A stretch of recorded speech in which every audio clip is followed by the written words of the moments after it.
Hai Anovers semua, kembali lagi di channel Anomali, wadah di mana horor dan supernatural bertemu menjadi spiritual.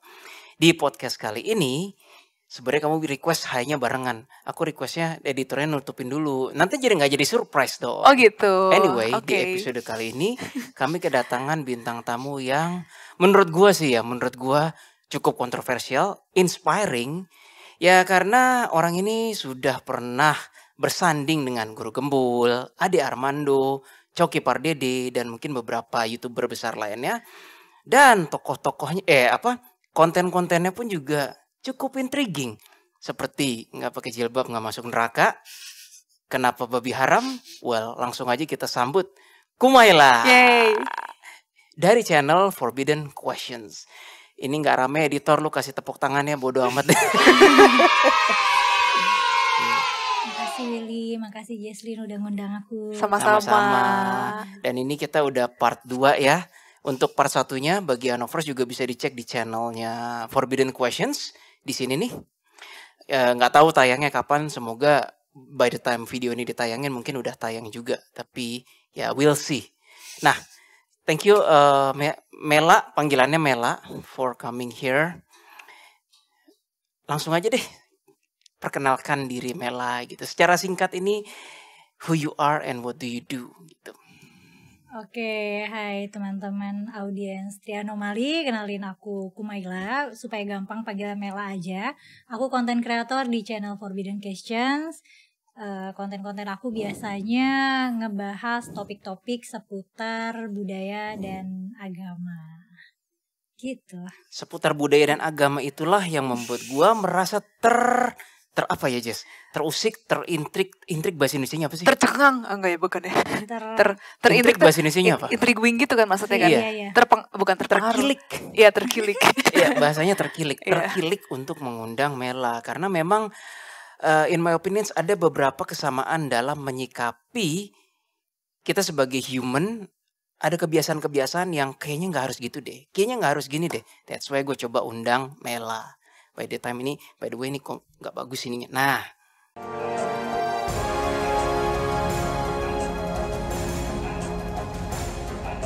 Nah, gue mulai dulu dari pertanyaan yang simple. Mela itu kan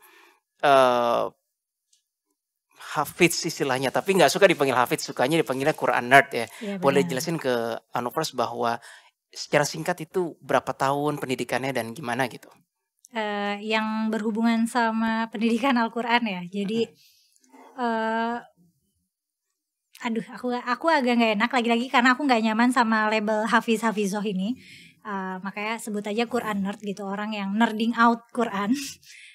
Jadi aku hafal Quran mungkin ya di usia 10, wisuda umur 12 gitu lah. Dan pendidikannya karena di pesantren sih, yang hafalnya mungkin kalau dihitung dari mulai bisa baca Quran ya mungkin sepanjang SD dan TK kali ya, segituan tahun. Mulai bener-bener awal belajar itu dari umur berapa? Aku nggak tahu gimana caranya. Titik mulai itu apa ya? Apakah di titik aku mulai bisa baca Quran? Kalau misalnya di titik itu, titik mulai menghafal. Sebenarnya dari by the time bisa baca Quran tuh udah menghafal. Usia termuda baca Qurannya? Ya usia TK gitu. Mungkin usia 4, usia 5. Karena kan kalau orang Islam kan sholat. Sholat itu kan ada bacaan doanya dan ada bacaan ayat Qurannya gitu. Ada bacaan surat-surat ya. Jadi ya harus hafal emang. Biasanya kalau di sekolah Islam tuh pasti ada hafalan-hafalan yang mandatori gitu. Tapi bagaimana caranya menghafal Quran yang bahasa Arab itu ya? Bahasa Arabik tapi kita belum belajar bahasa Arab itu gimana? Pertama kan belajar bacanya doang. Tapi nggak tahu artinya, tapi tahu nih ini tuh Bismillahirrohmanirrohim misalnya. Belajar pelafalannya. Benar, pelafalan dan cara bacanya. Tapi nggak tahu Bismillahirrohmanirrohim ini artinya apa gitu. Nah itu baru belajar belakangan gitu, seiring pendidikan. Terus ada kayak tesnya gitu. Berarti walaupun belum tahu artinya, tapi ada tes. Yang penting tes hafalan ya. Oh, oke. Tes kalau pas kuliah juga ada ujian ya namanya. Aku kan kuliah tafsir Al-Quran. Jadi ya emang ada ujiannya yang emang secara komprehensif tuh menguji kemampuan Al-Qurannya ya, baik ya dari pelafalan, hafalan, pemahaman, ya konteks sejarah dan lain-lain itu yang advance pas kuliah sih. Tapi kalau misalnya pas masih di pesantren, kebanyakan pengetahuannya lebih generik gitu. Ya belajar bahasa Arab, belajar ilmu Quran, cuman nggak sedalam pas lagi kuliah. I see. Kalau aku nonton di channel lain kan baru mulai tahu artinya belakangan kan. Tapi cara pelafalannya udah duluan. Nah itu yang Mela hafal itu murni Arabik bahasa Arab atau ada terjemahan bahasa Indonesianya? Aku kan awam, makanya aku nanya. Murni Arabik. Nah justru justru Quran itu nggak boleh dibaca terjemahannya doang. Makanya kita nggak akan pernah bisa nemuin Quran yang dicetak dengan suatu bahasa tanpa ada bahasa Arabnya. Tidak bisa menemukan Quran yang dicetak tanpa bahasa Arabnya. Tapi terjemahan Indonesianya ada kalau di Indonesia. Ada, tapi pasti ada teks Arabnya. Tapi nggak ada tuh Quran yang isinya full bahasa Indonesia, nggak akan ada. Iya, biasanya selalu ada. Karena itu nggak boleh. Dan dalam tradisinya, dalam tradisi Islam, kalau ngafal Quran itu emang hafal teks Arabnya. Nah, pengen nanya, tapi boleh ini hanya pertanyaan ya. Kalau kami anomali kan kayaknya bukan tradisi ya untuk menghafal Alkitab. Belum seingat aku nggak ada sih ya. Mungkin ada tapi seingat aku nggak ada dan bukan menjadi sesuatu yang pernah ada kompetisi atau apa, kita nggak pernah dengar. However, Alkitab itu kan diterjemahkan ke berbagai bahasa. Di Alkitab versi Indonesia itu ya Indonesia aja, nggak ada bahasa Ibraninya, Aramaik atau apapun gitu kan. Dan di berbagai khotbah-khotbah yang beredar di YouTube, kalau para pendeta atau pastor mengambil ayat dari Alkitab itu adalah bahasa Indonesia. Tapi aku sering banget lihat kalau khotbah Muslim itu selalu harus ada ayat bahasa Arabnya lalu baru terjemahkan ke Indonesia. Nah, aku pengen tanya, kenapa sih harus ada Arabnya? Maksudnya apa alasan kalau langsung Indonesia nih ada sesuatu yang sebuah melanggar norma etika atau bagaimana? Karena kalau concernnya ulama-ulama di tradisi Islam, takutnya ketika dalam proses pemindahan bahasa itu ada konteks yang tidak terbawa. Oke. Jadi setiap kata itu kan punya muatan sentimen ya. Tapi kita enggak. Misalnya gini, sebuah kata yang artinya apa ya, melawan misalnya. Nah, kata bisa aja terjemahannya melawan, memerangi, menumpas, apa gitu. Tapi kita nggak tahu ini sebenarnya terjemahan dari kata apa gitu. Yang kalau melekat pada kalimat itu sebenarnya kalau secara kontekstualnya gimana? Yang dikhawatirin ulama sih gitu ya. Yang dikhawatirin tuh lebih ke arah sinonimnya ya berarti. Takut ada pergeseran pemahaman makna. Dan itu juga jadinya aku kebiasaan di konten aku di Forbidden Questions, kalau aku ngutip dari Quran, aku pasti baca teks Arabnya juga gitu. Tapi pertanyaan filosofikal ya, bukankah setiap negara pun harus mentranslate ke bahasanya sendiri-sendiri? Pasti akan ada, tanda kutip ya, pemaksaan translation dong. Kayak kalau dalam konteks Alkitab atau konteks Al-Quran. Semua kitab suci, iya, jadinya kan terjemahan yang kita punya kan terjemahan Kemenag ya. Itu juga ada polemiknya karena dianggap terjemahan ini ya kualitas terjemahannya tidak, misalnya kurang merepresentasikan idealnya terjemahannya gimana. Tapi kan itu masalah orang penerjemah ya. Maksudnya itu another skill gitu. Cuman concernnya di situ, khawatir ada akan pergeseran makna. Jadi ketika kita bilang, kok ini ayat ini aneh, kita refer aja ke bahasa Arabnya dan jadinya nggak praktis sih. Dan pelajari bahasa Arabnya, yang mana bahasa Arab Quran tuh bahasa Arab klasik kan. Maksudnya itu bukan bahasa Arab modern yang dipakai oleh orang-orang Arab berkomunikasi sekarang gitu. Orang Arab sekarang baca Quran juga mungkin nggak paham gitu. Terus kalau misalnya orang-orang bilang orang Arab sekarang baca Quran belum tentu paham. Iya. Karena Arab klasik gitu. Iya, dan belum tentu baca Qurannya bagus. I didn't know that. Aku nggak tahu itu. Karena cara melafalkan Al-Quran tuh ada caranya tersendiri gitu.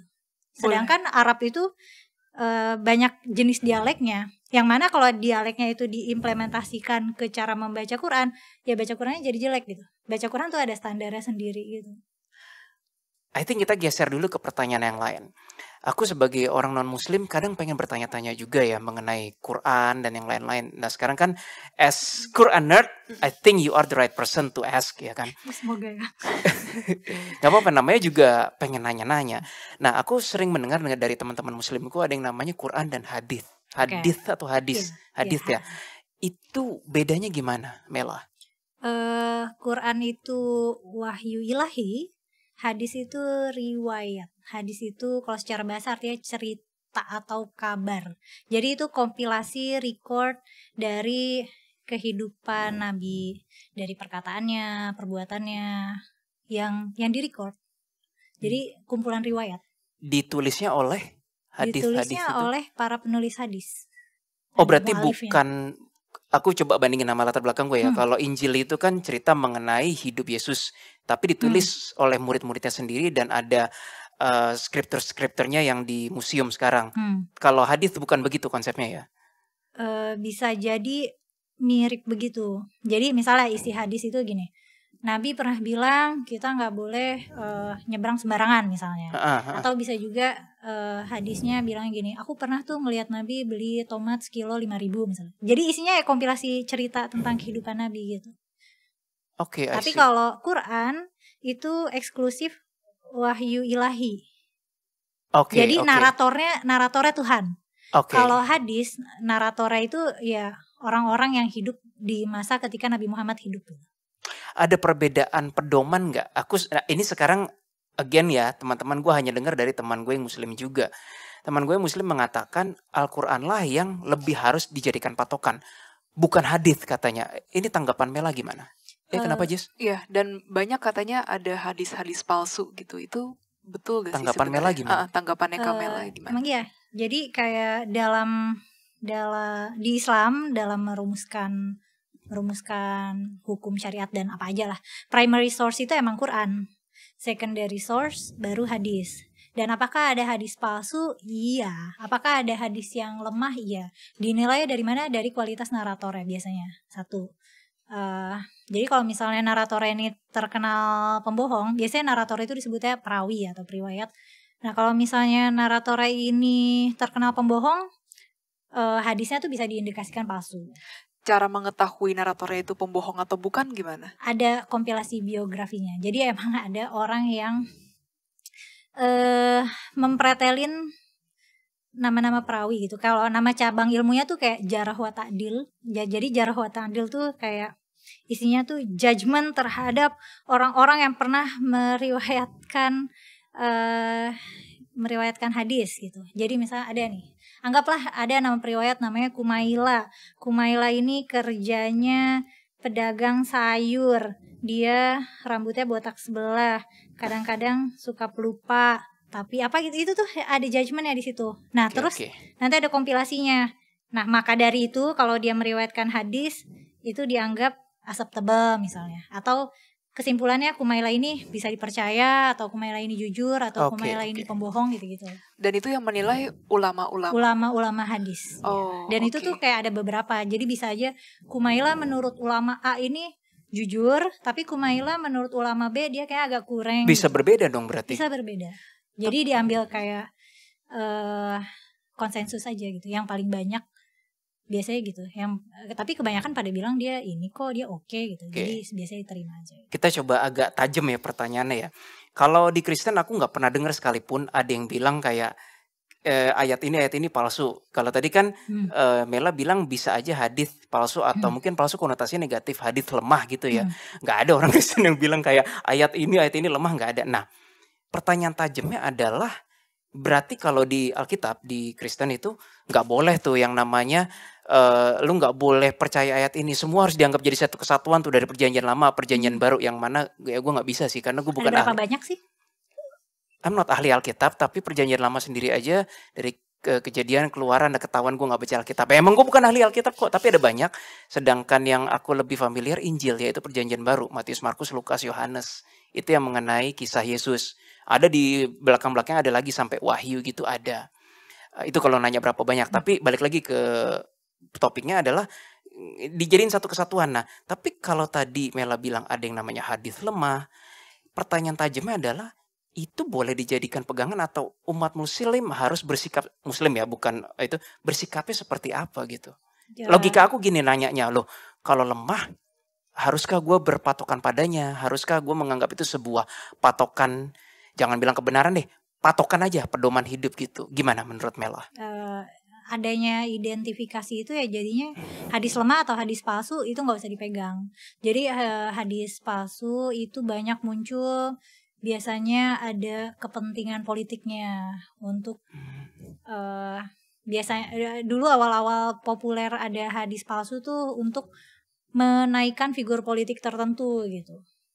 Jadi itu tuh udah hadis tuh jadinya dipolitisasi gitu. Itu makanya I see. akhirnya di trace back lagi nih rantai riwayatnya. Emang ini misalnya ada pakai sendal kebalik itu dosa, anggaplah ada hadis kayak gitu. Pakai sendal kebalik itu dosa. Ini kata siapa? Tapi ada beneran nggak? Enggak. Oke. Kata siapa? Kata A kata siapa? Kata B kata siapa? Oh ternyata B ngarang gitu. Jadi di trace back ke sumber paling utama gitu. Nah cuman emang jadinya ada kritik juga karena ini tuh riwayatnya itu, rantai riwayat itu baru dikompil mungkin abad 12 gitu ya. Sedangkan Nabi itu wafat abad ke-7. Jadi kritiknya tuh ada yang bilang itu semua ngarang gitu. Karena it's impossible job. Cuman kalau misalnya di Islamnya belajar, jadi para ulama hadis itu emang kayak traveling ke Irak, ke Madinah, kemana buat tracing ini ya, teks-teks ini. Karena waktu itu tuh hadis-hadis lemah tuh mulai meresahkan. Semua orang punya hadis palsunya. Semua orang pada bikin-bikin gitu hadis palsu. Even pada zaman dulu bukan orang ekspertis di bidang itu pun tetap bisa buat gitu. Iya, karena kan nggak ada nggak tertulis. Jadi ya tinggal bilang aja, kayak gitu kan pakai obat tetes ke sebelah mata doang kan dosa tahu, kata Nabi gitu. Nah kita nggak bisa verify nih, emang iya kata Nabi gitu. Nah akhirnya dari keresahan itu ulama hadis tuh mulai compile lagi mana yang beneran quote dari Nabi, mana yang bukan, mana yang beneran Nabi lakukan, mana yang bukan gitu. Berarti boleh dikatakan compilation hadis dan yang menentukan lemah kuat itu adalah dari para ulama ya? Dari rantainya itu, dari para ulama meriksa rantai riwayat. Misalnya A katanya B katanya C, katanya D, sampai enggak nih rantainya ke Rasulullah, ke Nabi gitu. Nah kalau misalnya rantainya ternyata terputus atau rantainya nyambung tapi aneh, misalnya dari B ke C, loh kok B bisa dapat cerita dari C? Kan C orang anggaplah C orang Ethiopia gitu, sedangkan B orang Mekah dan mereka nggak pernah keluar dari negaranya gitu, harusnya mereka nggak pernah ketemu. Ya itu jadinya jadi lemah atau palsu juga gitu. Di Indonesia sendiri sesama institusi muslim bisa ada perbedaan nggak antara yang menentukan yang lemah kuat itu di seluruh Indonesia menurut Mela aja? Sekarang sih udah, maksudnya itu kan udah tugasnya ulama hadis di masa lampau ya, jadi kita tinggal akses aja. Jadi bisa aja ada hadis yang menurut ulama hadis A ini hadisnya sahih, hadisnya kuat gitu. Tapi menurut hadis B ini hadis agak mencurigakan karena ada keganjilan di sini gitu. Cuman secara konsensus ini dianggap acceptable gitu. Acceptable tuh apa ya Kamela kalau acceptable. Acceptable. Aku dengarnya acceptable. Iya, acceptable. Ya mirip sih, acceptable, mirip. Udah jam 10 ya, udah capek juga sih. Nah, dengan seluruh kemampuan itu, menghafal dan yang lain-lain, I assume Mela cukup bintang dong pada masa itu. Pada masa kapan? Ya, pada masa sekolah. Pada masa sekolah bisa menghafal usia 10 tahun itu kan bukan sebuah prestasi yang simple. Iya, aku selain tidak nyaman dibilang hafiz, aku juga tidak nyaman dibilang bintang. Ya udah Quran nerd gitu kan. Iya, Quran nerd, aku memang bukan muslim jadi, tapi dari kacamata aku aja mendengar itu, ya nggak semua orang bisa dapat itu kan. Nggak semua orang bisa menghafal seperti Mela. Sebenarnya di banyak institusi Islam biasanya bisa menghafal Quran tuh emang pencapaian yang prominent ya Oke. kalau buat santri gitu. Berbicara Biasanya mengenai di promi- tradisinya. Ya, berbicara mengenai prominent, ini sekarang perspektif aku ya. Aku pikir ketika udah di dalam itu, terus kan you make a content tuh yang malah justru seakan-akan free thinking banget mengenai nggak pakai jilbab nggak masuk neraka. Terus satu lagi apa? Apa sih tadi? Masturbasi yang terakhir banget kan. Yang awal-awal kan kenapa babi haram kan. Ini for me, ini representing sebuah free thinking, pertanyaan-pertanyaan yang mencoba melihat hal lain di luar kebiasaan di dalam agama gitu loh. Aku ngeliatnya gitu kan. Itu membuat aku bertanya kalau begitu. What's your belief system sekarang? Belief system mengenai agama dan ketuhanan. Aku lebih ngelihat itu tuh sebagai tools manusia hidup. Tapi kalau misalnya untuk aku pribadi sih aku tidak terlalu tools itu framework ya. Dan aku nggak untuk pribadi aku nggak pakai framework agama dan ketuhanan untuk untuk mengambil keputusan untuk mengambil keputusan atau menjalani hidup ini gitu. Jadi aku lebih favor critical thinking. Dan sebenarnya kayaknya kalau misalnya Willy nonton konten aku tuh kan aku orangnya skeptis ya. Dan emang Forbidden Question itu untuk channeling my inner skepticism sih. Tanpa disangka banyak yang kritik, banyak yang hujat di video-video awal kan. Ya, terutama di video-video awal. Jadi kalau boleh aku katakan, Mela lagi memilih chapter di hidup, bukan lagi memilih, lagi mengarahkan chapter di hidup untuk fokus ke critical thinking. Perhaps tadi science pas kita ngobrol-ngobrol jam makan kan. Apakah demikian? Sebenarnya sih konten-konten Forbidden Questions tuh kurang lebih aku bisa bilang itu terutama yang pertanyaan tentang agama dan tentang kayak filosofi hidup itu kebanyakan adalah pertanyaan-pertanyaan yang meresahkan aku ketika aku muda dan udah nggak meresahkan aku lagi karena udah tapi selesai. meresahkan orang banyak. Waduh, oper. Tapi proses dari aku resah menjadi tidak resah ya itu aku share jadi konten. Ya nggak semuanya ada jawabannya, nggak semua dari pertanyaan aku di konten itu ada jawabannya. Atau malah menimbulkan pertanyaan baru atau ya emang ada jawabannya tapi dengan framework yang di luar framework agama tapi aku udah nggak resah lagi gitu. Makanya itu kayak sebenarnya Forbidden Question kayak buat sharing aja sih. Sharing aku tuh pernah mikirin ini terus alur aku keluar dari pertanyaan itu gimana gitu. Tapi nama channelnya memang cukup mengkilik pikiran dan hati orang sih.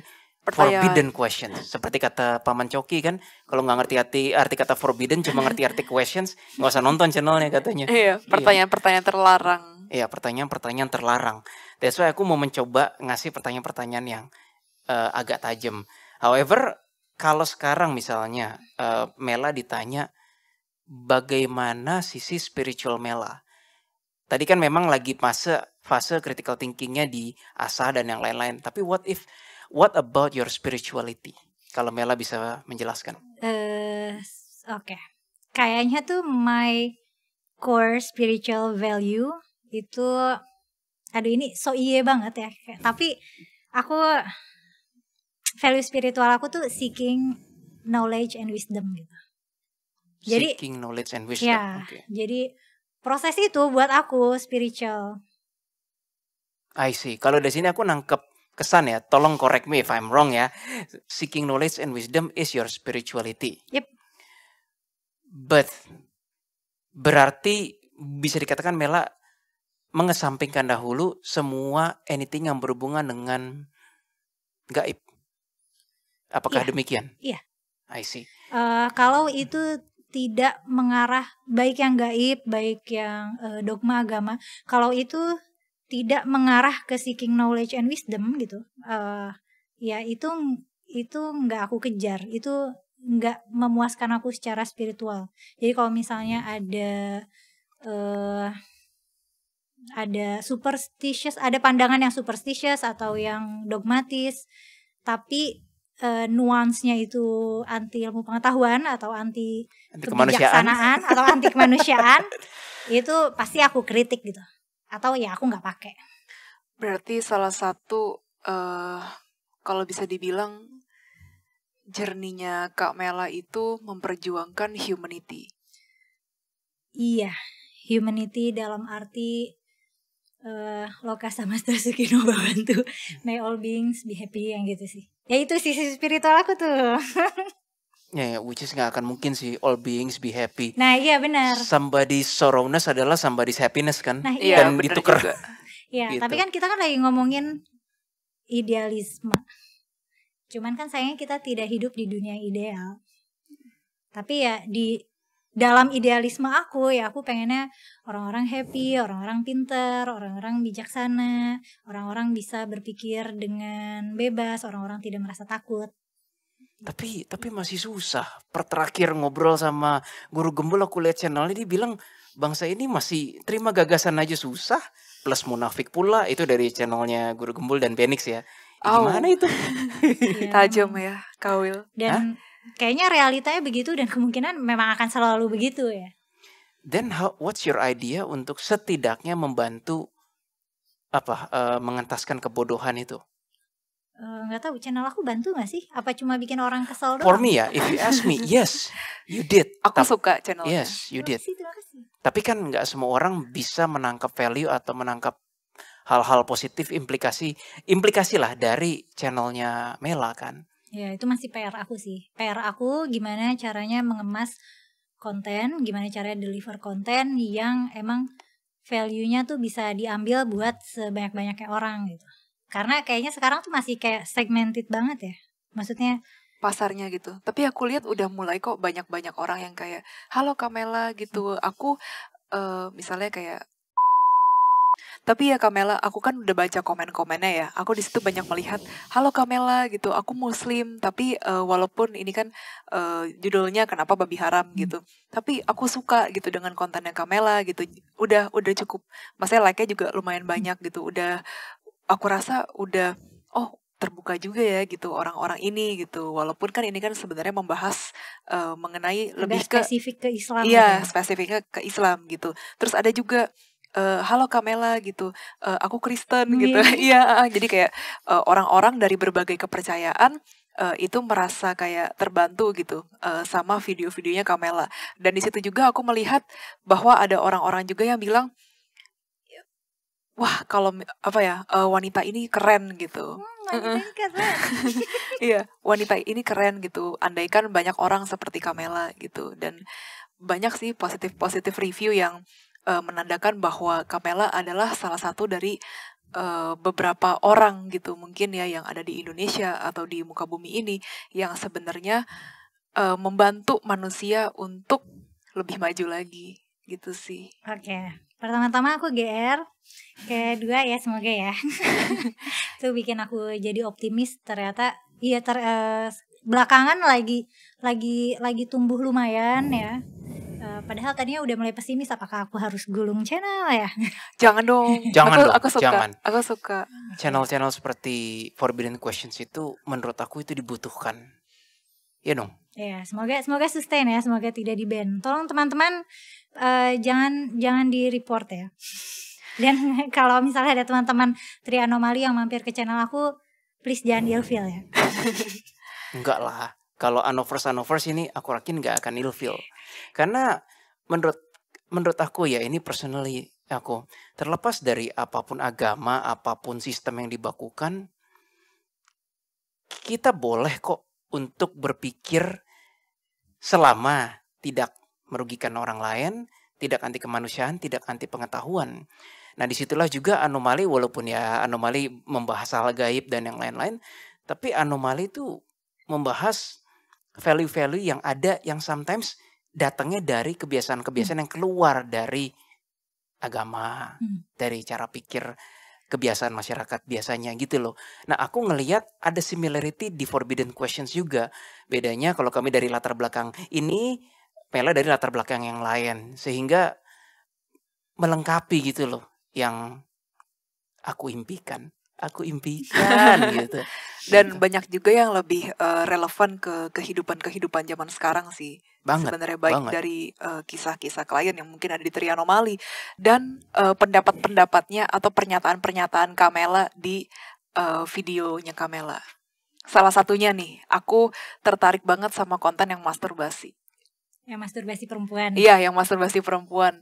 Itu Kamela pas awal-awal meluncurkan konten itu deg-degan gak sih? Enggak, itu memang konten yang yang aku targetkan untuk audiens perempuan. Dan kalau kamu suka ya berarti target aku berhasil. Itu gimana ya? Aku ngerasa lebih ke arah jadi perempuan itu eksplor diri itu nggak masalah loh, kayak gitu. Seakan-akan seperti itu. Tapi nih, kalau misalnya ngomongin kan ada di beberapa kepercayaan bahwa masturbasi itu adalah hal yang dosa kan. Tapi jujur Li ya, menurut Kamela itu adalah perbuatan yang dosa atau tidak? Nah, ini kembali lagi ke my system belief. Aku nggak selalu menggunakan framework agama dalam membuat keputusan. Kan dosa dan pahala itu kan hasil dari kerangka pikir beragama ya. Nah, aku nggak pakai kerangka pikir itu. Yang dipakai adalah apakah itu berbahaya? Apakah itu berbahaya buat aku? Apakah justru itu nggak berbahaya gitu? Oke, lebih ke yang kayak gitu. Kayak itu harmful nggak, ada yang aku rugikan nggak gitu. Masalahnya tidak semua masyarakat bisa berpikir seperti itu. Tapi aku setuju banget bahwa framework itu adalah framework yang paling universal dan seharusnya ya menurut aku ini, aku nggak bermaksud giring opini tapi pasti ada masuk akalnya di balik omongan aku. Seharusnya itu salah satu yang jadi junjungan masyarakat sekarang. Selama nggak anti pengetahuan, nggak anti kemanusiaan, dan nggak merugikan orang lain. Itu kurang perfect apalagi coba, ya kan? Jadi ketika melihat kacamata, boleh nggak masturbasi atau enggak dari kacamata manfaatnya buat badan apa, berbahaya atau enggak, buat orang lain apa, buat mental health kita apa, itu salah satu another step closer untuk peradaban yang lebih maju loh.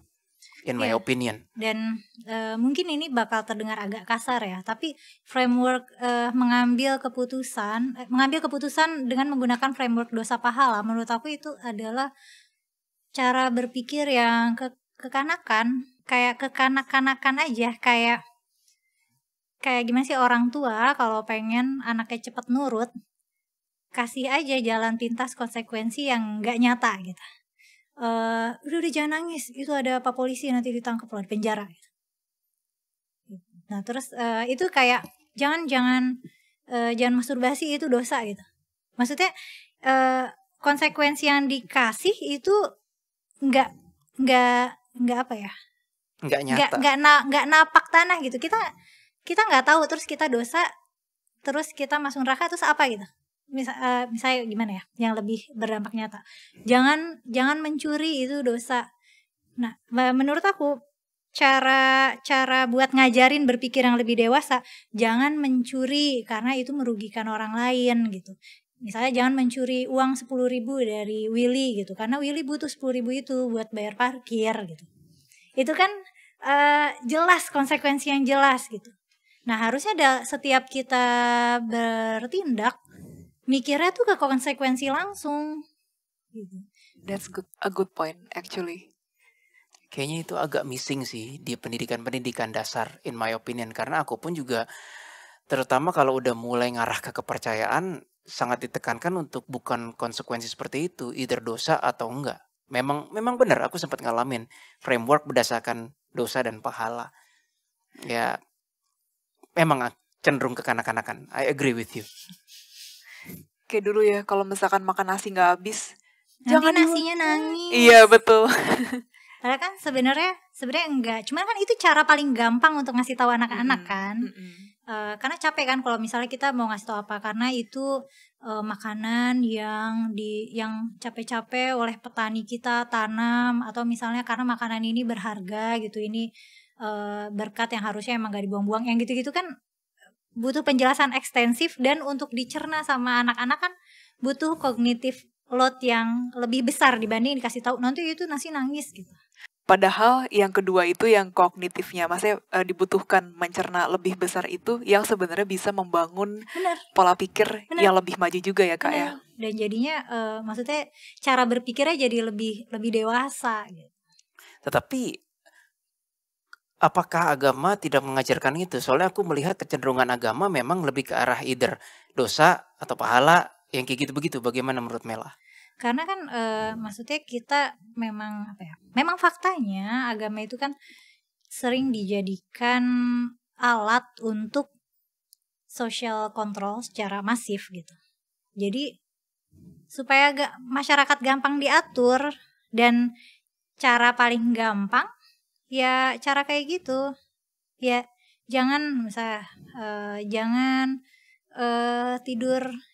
tidur di atas jam 9 gitu, nanti ada genderuwo misalnya. Itu tuh lebih kena gitu daripada jangan begadang malam-malam, nanti nggak sehat untuk jantung atau nanti susah bangun pagi gitu. Itu kayak justru konsekuensi nyata nggak terlalu kena ke hati gitu. Nah, apalagi kalau misalnya agama itu lekat banget posisinya sama rasa identitas diri, rasa identitas kelompok, dan rasa kepatuhan gitu. Nah itu jadinya sakral gitu. Kalau misalnya kita nggak patuh, akan ada rasa bersalah yang nggak enak gitu. Dan kalau kita patuh, ada rasa yang enak, kita jadi merasa soleh dan suci gitu, karena ini jalan yang benar. Jadi untuk nurut itu gampang, dan sebagai yang mengatur itu juga gampang gitu.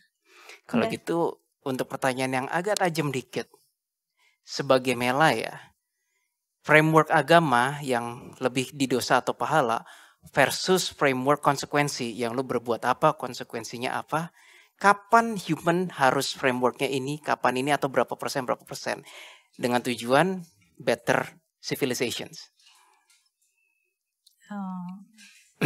Idealnya sih all the time lihat konsekuensi langsung ya, lihat kausalitas langsung. Idealnya all the time gitu. Tapi kan otak manusia itu tidak terdesain untuk berpikir kritis. Berpikir kritis tuh nggak alamiah karena butuh effort. Iya, aku setuju. Yang alamiah tuh berpikir dengan jalan pintas karena itu nggak makan energi dan gampang. Jadi ya kalau idealnya pakai framework yang rasional all the time. Tapi kalau ya faktanya mungkin itu nggak realistis gitu.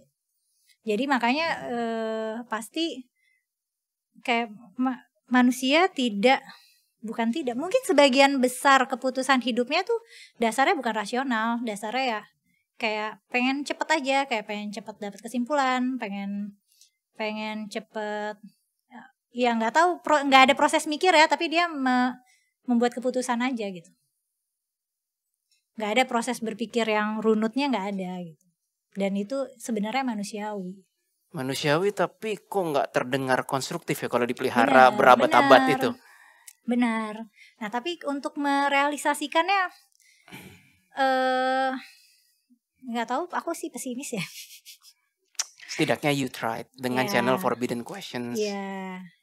Atau setidaknya aku mencoba di ranah-ranah subjek yang emang aku dalemin gitu. I see. That's why aku sering bilang kan di channel bahwa jadikanlah agama salah satu pedoman hidup, bukan satu-satunya pedoman hidup. Aku selalu bilang gitu, karena kalau agama dijadikan satu-satunya pedoman hidup, konflik pasti terjadi. Iya, kayak gitu. Iya, di channelku juga aku bilang agama itu adalah salah satu alternatif moralitas atau kerangka moral yang bisa kita pakai, tapi jangan dijadikan itu absolut gitu. That's a better way to put it. That's why gue undang dia, Hanover semuanya. Gue gak bisa bikin kalimat yang kayak tadi tuh. Cuma Mela yang bisa gitu. Nah, ini mungkin pertanyaan terakhir nih. Sebenarnya tadi mungkin secara halus sudah dijawab ya. Tujuannya Mela bikin channel Forbidden Questions tuh ke depannya jangka pendek panjangnya gimana? Pengennya sih Forbidden Questions awet ya. Ya makanya kalau teman-teman ada yang nonton ini ya mohon dukungannya.